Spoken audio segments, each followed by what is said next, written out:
Friends, welcome back to this channel. In this video, I will show you how you can set privacy on the comment because sometimes we want to share our snaps to public and we want to set privacy on that snaps that who can comment on your snaps. So in this video, I will show you how you can set privacy on the comment. So without wasting time, let's start video. Firstly, open the Snapchat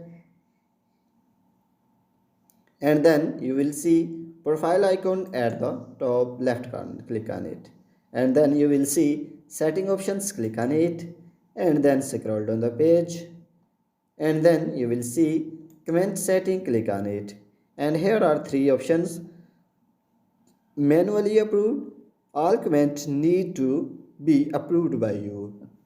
If you select it, then select this. So second option is that comment from your friends are auto approved. So if you want to select it, click on it.